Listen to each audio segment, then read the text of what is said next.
Bismillahirrahmanirrahim. Assalamualaikum warahmatullahi wabarakatuh. Saya Amelia Rupianti. Saya akan menjelaskan tentang analisis kinerja keuangan PT Nippon Indosari dengan analisis rasio dan analisis DuPont pada periode 2020 sampai 2021. Latar belakang. Laporan keuangan bertujuan untuk menyediakan informasi yang menyangkut posisi keuangan, kinerja, serta perubahan posisi keuangan perusahaan yang bermanfaat bagi pihak-pihak yang memiliki kepentingan guna pengambilan keputusan. Sektor industri barang konsumsi merupakan salah satu sektor yang mampu mencatat kinerja yang maksimal ketika kondisi ekonomi stabil dan pada saat kondisi ekonomi tidak stabil. Perusahaan ini mampu bertahan dan paling sedikit terkena dampak, di mana salah satunya pada PT Nippon Indosari. Kajian pustaka. Manajemen keuangan membahas tentang laporan keuangan atau mengkaji dan menganalisa. Laporan keuangan itu terdiri dari informasi dan kondisi keuangan perusahaan.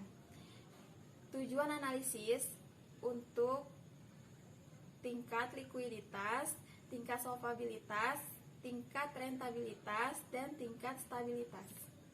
Kinerja keuangan, keberhasilan dalam menghasilkan data.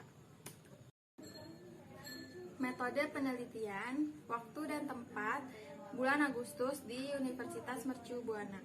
Pengumpulan data sekunder pada www.idx.co.id. Metode analisis laporan keuangan 2019-2020, menghitung analisis laporan keuangan dan menghitung analisis dengan analisis DuPont. Analisis DuPont. Analisis DuPont adalah sistem analisis yang mencangkup rasio aktivitas dan margin keuntungan atas penjualan untuk menentukan rentabilitas yang dimiliki perusahaan. Rasio likuiditas. Pada tahun 2020, current ratio 18,8% dan pada 2021 20,1%. Dan rasio solvabilitas pada tahun 2020 rasio debt adalah 37,9% dan pada tahun 2021 38,5%. Dan pada rasio profitabilitas pada tahun 2020 adalah 22,5% dan 2021 19,7%. Rasio aktivitas pada tahun 2020 adalah 2,92 kali dan pada 2021 2,45 kali. Dan saya akan menghitung analisis DuPont. Net profit margin pada tahun 2020 adalah 12,89 dan pada tahun 2021 13,3. Dan total aset turnover pada tahun 2020 0,15 kali dan pada tahun 2021 adalah 0,13 kali. Return on investment pada tahun 2020 adalah 1,93 dan pada tahun 2021 1,69. Dan pada return on equity pada tahun 2020 adalah 3,11 dan pada tahun 2021 adalah 2,75. Kesimpulan.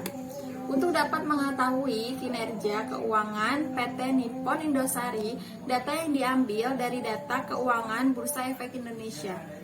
Dari hasil penelitian yang telah dilakukan sebelumnya, didapat bahwa pada perhitungan rasio yang terjadi adalah mengalami peningkatan pada rasio likuiditas dan mengalami keadaan yang kurang baik pada rasio aktivitas, pada rasio inventory turnover, sedangkan pada total aset turnover mengalami keadaan yang kurang efisien.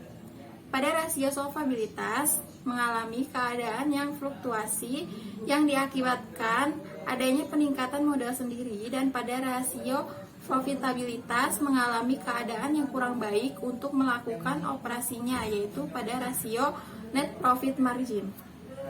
Baik, cukup sekian dari saya. Wassalamualaikum warahmatullahi wabarakatuh.